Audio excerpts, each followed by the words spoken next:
नमस्कार दोस्तों, मेरा नाम है पंकज कुमार और आप देख रहे हैं पंकज के रहस्य। दोस्तों, क्या आप लोग भी कभी अपने दोस्तों के साथ कहीं सुनसान पहाड़ियों के बीच घूमने का प्लान तो नहीं बना रहे हैं? और अगर आप लोग ये प्लान बना रहे हैं तो इस वीडियो को अंत तक ज़रूर देखिएगा, क्योंकि भारत के एक शहर में 5 दोस्तों के साथ जो ये घटना घटी है, शायद इसको सुनने के बाद आप लोग अपना ये ट्रिप कैंसिल कर देंगे, क्योंकि वो भी 5 दोस्त थे और वो भी घूमने के लिए निकले थे, लेकिन वापस लौटकर केवल 2 लोग आए थे। 3 लोग आज भी उसी पहाड़ियों के बीच लापता हुए हैं। तो दोस्तों, ये घटना है दिल्ली शहर की। दिल्ली शहर में रहने वाले 5 दोस्त, आर्यन, विशाल, विवेक, काव्या और निशा। ये पांचों दोस्त अपने वीकेंड ट्रिप पर नैनीताल जाने वाले थे। ये लोग फैसला करते हैं इस बार हम लोग वीकेंड ट्रिप पर नैनीताल चलेंगे घूमने के लिए। वहाँ पर बढ़िया से एकदम मौज मस्ती से घूमेंगे, पूरे पहाड़ियों को देखेंगे। ये लोग इधर रात में फैसला करते हैं और फिर अगले दिन लेकर के अपनी कार निकल पड़ते हैं नैनीताल के लिए। और अगली शाम ये लोग नैनीताल पहुंच जाते हैं और ये लोग पहुंचते हैं होटल में। जब होटल में ये लोग चेक इन करते हैं तो होटल के मालिक ने इनको एक चीज़ बोला था कि तुम लोग कहीं भी घूमना, लेकिन उस पहाड़ी वाली रोड के पास रात में 10 बजे के बाद अपनी कार से वहाँ पर भूल कर भी मत जाना, क्योंकि आज तक वहाँ पर कई लोग गए लेकिन कोई लोग वापस तक नहीं आए, और अगर कोई भी इंसान वापस भी आया तो वह पहले जैसा नहीं रहा। इसलिए मैं पहले ही चेतावनी दे रहा हूँ कि तुम लोग वहाँ पर मत जाना। तो होटल के मालिक की बात सुनकर के पांचों दोस्त हंसने लगते हैं, और उसमें से विवेक बोलता है कि भाई, बोलता है कि ये सब कुछ नहीं है, आज के ज़माने में ये सब भूत प्रेत कहाँ है, ये सब कुछ नहीं होता। फिर उसके बाद ये पांचों दोस्त फिर चले जाते हैं अपने होटल में, और अगली सुबह ये लोग निकल पड़ते हैं एकदम मौज मस्ती से घूमने के लिए नैनीताल। और ये लोग पूरा समझिए पूरा दिन भर एकदम बढ़िया से घूमते हैं। और फिर उसमें से आर्यन बोलता है, भाई एक काम करते हैं, अब थोड़ी देर में शाम हो जाएगी और चलते हैं हम लोग उस पहाड़ी वाली रोड के पास घूम के आते हैं, तब तक हम लोग वापस आ जाएंगे। जिस पहाड़ी वाली रोड के पास होटल के मालिक ने मना किया था, ये पांचों दोस्त उस पर जाने के लिए रेडी हो जाते हैं। और उस पे जाने से पहले काव्या कहती है कि होटल के मालिक ने हम लोग को मना किया था उस रोड पे जाने के लिए, हम लोग वहाँ पर नहीं जाएंगे। तो फिर तीनों दोस्त हंसने लगते हैं। लड़के बोलते हैं, क्या काव्या तू भी जो है बच्चों की तरह डरती है, इतनी बड़ी हो गई है, पढ़ रही है, तुझे ज्ञान नहीं है, ये सब भूत प्रेत ये सब पुराने ज़माने की बात है, ये सब हमारे दादा दादी के ज़माने में ये सब होते थे, आज के जनरेशन में ये सब नहीं है। क्योंकि भाई नई नई पीढ़ी के लोग हैं, ये लोग कहाँ मानेंगे, जब तक अपनी आंखों से देखेंगे नहीं तब तक ये लोग मानेंगे नहीं। फिर उसके बाद पांचों दोस्त कार लेकर के निकल पड़ते हैं उसी रोड पर। अब ये लोग जब उस रोड पर पहुंचते हैं तो अब जो है एकदम शाम हो गया था। टाइम ये समझिए रात के 9 बज गए थे, इतना टाइम हो गया था। ये लोग घूम रहे हैं मौज मस्ती से, वापस आने का मन ही नहीं कर रहा है इनका कि हाँ अपने रूम पर चले, बहुत ज़्यादा टाइम होते जा रहा है।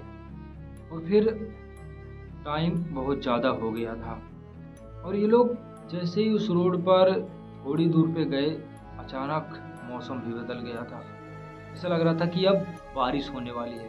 और तभी उसमें से आर्यन देखता है कि रोड के साइड में एक सफ़ेद साड़ी पहनी हुई एक औरत खड़ी थी, जो इनसे लिफ्ट मांग रही थी। और आर्यन उसे देखता है और जो है गाड़ी उसके पास में रोक देता है थोड़ी दूर पे। और जब गाड़ी रोकता है तो वह लड़की इन लोगों के पास आती है, कार के पास।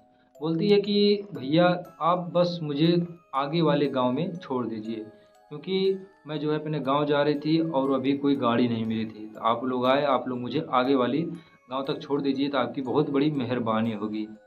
तो उसमें से विवेक बोलता है कि यार इतनी रात में ये औरत का मिलना मुझे ठीक नहीं लग रहा है। तो आर्यन कहता है, अरे भाई चल कोई बात नहीं, कोई मुसीबत में होगा, चलते हम लोग छोड़ देते हैं, इससे क्या दिक्कत है भाई, कोई अपने घर जा रहा होगा, बाकी कोई दिक्कत नहीं। फिर उसके बाद जो है उस औरत को ये लोग अपनी कार में बिठा लेते हैं और फिर बढ़िया से एकदम सब लोग जा रहे हैं चलते जा रहे हैं। इनकी जो कार थी 7 सीटर कार थी। बाकी के दोस्त बीच में ही बैठे थे, तो इस औरत को एकदम पीछे की सीट पर ये लोग भेज दिए थे।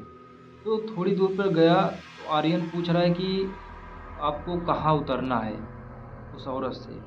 तो ये लोग इधर से पूछ रहे हैं और उधर से पीछे से कोई जवाब नहीं आ रहा। तो जब आर्यन पीछे मुड़ करके देखता है तो अचानक वह तुरंत अपने पैरों से ब्रेक मार देता है, और ब्रेक मारते ही सभी लोग पीछे देखते हैं, वो औरत पिछली सीट पर थी ही नहीं, गायब हो गई थी गाड़ी में से। अब सभी लोग हैरान हो गए। जो दिन भर की ये खुशियाँ थी, जितना ये लोग खुशी खुशी लौट रहे थे घर पर, अब सारे के सारे एकदम होश खो बैठे। अब इन लोग के अंदर आ गया भय। अभी लोग सोच रहे हैं कि अभी ये औरत मेरी कार में बैठी थी, अचानक ये औरत गई कहाँ। सभी लोग इधर उधर देख रहे थे, तभी अचानक ऊपर से ठक ठक ठक की आवाज़ आने लगी। ऐसा लग रहा था जैसे कोई इंसान कार की छत पर चल रहा हो। तब उसके बाद जब विवेक ऐसे बाहर खिड़की से बाहर निकल कर के ऊपर देखता है, ऐसे उसकी आंखें खुली की खुली रह जाती है। वह देखता है वही औरत अपने ऐसे चारों पैरों, दोनों दो पैर दो हाथों के बल पर ऐसे रेंगते हुए, जैसे मकड़ी नहीं रेंगती, ऐसे रेंगते हुए ऐसे आगे बढ़ रही थी। और फिर जब ये आर्यन देखता है उसको, और वो विवेक देखता है उसको, और फिर जोर से चिल्लाता है, और वह औरत गाड़ी पे से गायब हो जाती है। और फिर तुरंत जो है आर्यन कोशिश करता है कि अब हम लोग यहाँ से निकले, अब हम लोग की जान को खतरा है। तो वो गाड़ी को स्टार्ट कर रहा है, लेकिन गाड़ी स्टार्ट हो ही नहीं रही। बार बार स्टार्ट कर रहा, लेकिन वो स्टार्ट हो नहीं रही है। और फिर तभी अचानक पीछे से उनको किसी औरत के रोने की आवाज़ आने लगी, और उसके साथ साथ कोई हंस रहा है और बोल रहा है, अब तुम सब के सब नहीं जा पाओगे, जितने भी लोग हो सब के सब यहीं रह जाओगे। ऐसी आवाज़ आने लगी। अब काव्या काव्या और नेहा इतना ज़्यादा चिल्लाने लगे कि अब लगता है कि हम लोग जो है यहाँ पर फंस जाएंगे और हम लोग मारे जाएंगे। उसके बाद एक बार आर्यन फिर से ट्राई करता है, फिर गाड़ी जो है स्टार्ट हो जाती है, और फिर तुरंत ही जो है आर्यन गाड़ी लेकर के निकलता है। लेकिन सामने देखता है थोड़ी दूर पर उसे एक टूटा हुआ मंदिर दिखाई देता है। ये लोग कहते हैं कि लगता है कि अब हम लोग जा नहीं पाएंगे, एक काम करते हैं उतर कर उस मंदिर के पास चलते हैं, ज़रूर कोई ना कोई वहाँ पर होगा। बहुत ही पुराना मंदिर था, एकदम टूटा हुआ था, पत्थर उत्थर उसके सब फूटे हुए थे। तो सभी पांचों दोस्त गाड़ी में से निकलते हैं और उस मंदिर के पास जाते हैं, और वहाँ पर देखते हैं कि एक साधु था।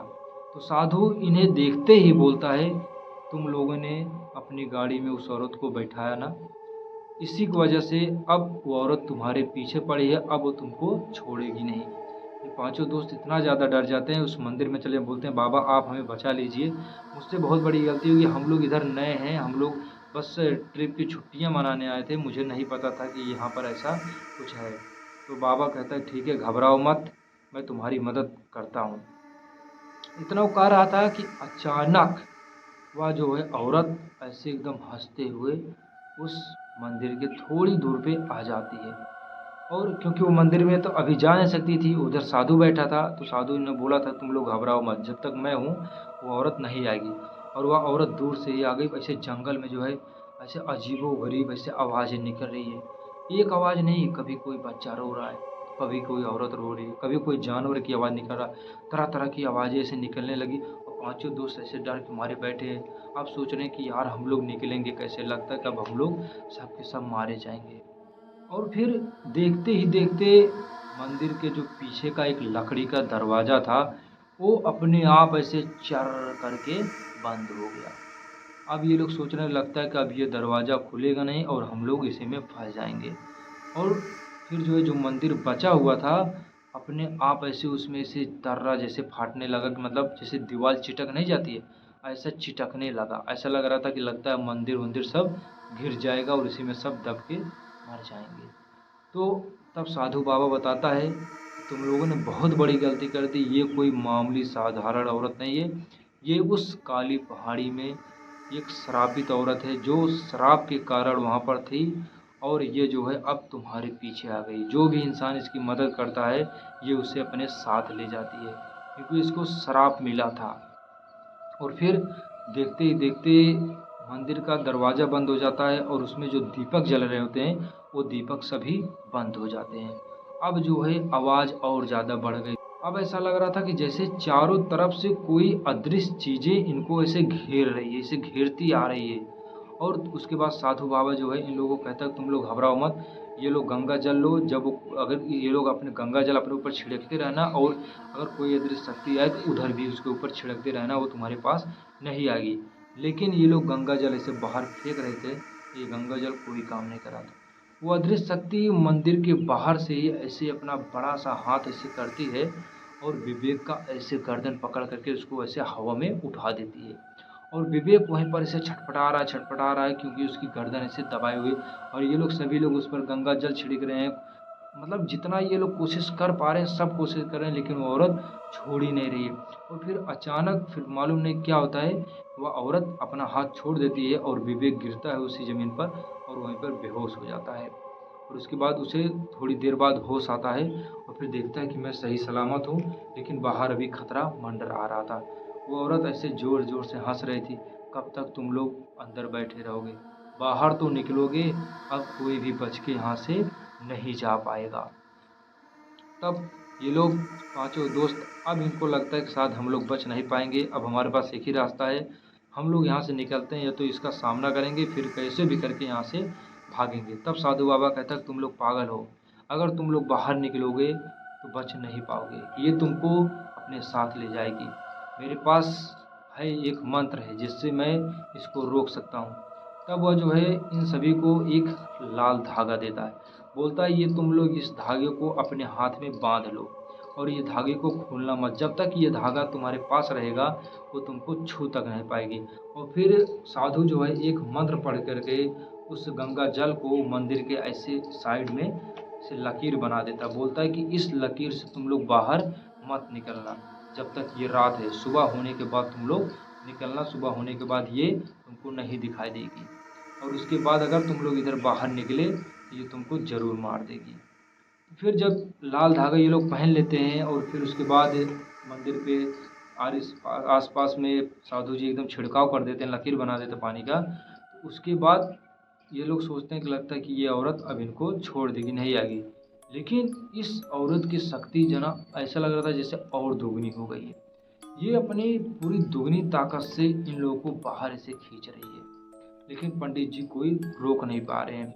और फिर उस औरत ने अब की बार जो है आर्यन को ऐसे कस के पकड़ लिया और उसको ऐसे बाहर खींच रही, बाहर की तरफ निकाल रही है, लेकिन और आर्यन के दोस्त उसको पकड़ करके पीछे की तरफ खींच रहे हैं। और इधर ये सफ़ेद साड़ी वाली औरत ये अब अपने असली रूप में आ गई थी, कोई लड़की के रूप में नहीं थी। एकदम ऐसे इसकी आँखें एकदम ब्लैक कलर की थी, चेहरा ऐसे कटा हुआ था, इतना भयानक रूप था, एकदम ऐसे डायन जैसे लग रही थी, चुड़ैल एकदम। तो इसको ये बाहर पकड़ के खींच रहे हैं और उधर से ये लोग खींच रहे हैं। तब साधु बाबा जो है अपना ये पुराना मंत्र अब सोचता है कि अब मुझे ये पुराना मंत्र किसी भी तरह करके मारना ही पड़ेगा, जिससे ये बच्चों की जान बच पाएगी, नहीं तो नहीं बच पाएगी। तब वह जो है फिर जोरदार से मंदिर की घंटियों को बजाता है, और मंदिर की घंटियाँ बजते ही जो दीपक बुझे थे वो दीपक अपने आप जल जाते हैं। और फिर पंडित जी जोरदार की वो मंत्र को जोर जोर से पढ़ने लगता है, आकाश में से बिजली चमकने लगती है, इसे बादल गरजने लगते हैं बादल, क्योंकि ये कोई साधारण मंत्र नहीं था, ये साधु का बहुत ही ताकतवर मंत्र था जिसको इसने अपनी विद्या शक्ति से प्राप्त किया था। इससे जो है हर कोई भी बुरी शक्ति इस साधु को छू नहीं सकती थी। लेकिन आज साधु इस मंत्र को मार करके इन 5 बच्चों की जान बचाना चाहता था। जब साधु ये मंत्र पढ़ने लगा तो औरत इतना जोर से चिल्लाने लगी, ऐसा लग रहा था जिसको अंदर बहुत ज़्यादा पीड़ा हो रही है। फिर वो औरत चिल्लाते चिल्लाते वह जो है फिर धुएं में उसी जंगल में उड़ जाती है, गायब हो जाती है। और फिर थोड़ी देर बाद सुबह हो जाता है और सुबह एकदम पहले जैसा फिर से एकदम मौसम हो जाता है, कोई इस बार गड़बड़ी नहीं थी, सुबह एकदम सब कुछ नॉर्मल हो जाता है। और ये पांचों दोस्त बाहर निकलते हैं ये लोग, लेकिन अपना जो लाल कलर का धागा पहने हुए थे उसको ये लोग निकालते नहीं हैं, क्योंकि अभी भी इनके ऊपर खतरा मंडरा रहा था। फिर उसके बाद साधु बाबा कहता है कि तुम लोग का नसीब बहुत ही अच्छा था जो तुम लोग इस मंदिर में भाग कर आ गए, अगर इस मंदिर में नहीं आते आज तुम लोग बच करके नहीं जा पाते। अब तुम लोग सुरक्षित यहाँ से जा सकते हो। उसके बाद पांचों दोस्त जाते हैं, अपनी कार को स्टार्ट करते हैं, लेकिन देखते हैं कि कार के हैंडल पर पहले से ही पंजों के निशान बने हुए थे, उसी औरत के ये निशान थे। तो किसी भी तरह करके ये पाँचों दोस्त वहाँ से निकलते हैं और फिर अपने जीवन में दोबारा कभी नैनीताल घूमने के लिए नहीं जाते हैं। उसके बाद ये लोग तुरंत दिल्ली वापस आ जाते हैं और उसमें से जो ये आर्यन था, आर्यन ने ही इस स्टोरी को मुझे बताया था ताकि मैं आप सबके बीच में बता पाऊँ। अगर कोई भी दोस्त बाहर के लिए ट्रिप के लिए घूमने जा रहा है, बहुत ही सावधानी से जाए। अगर कोई इंसान किसी रोड पे जाने के लिए मना कर रहा है तो उसकी बात आप लोग मानिए, भूल कर भी उस रोड पर मत जाइए, नहीं तो आपके भी साथ ऐसी बुरी घटना घट सकती है।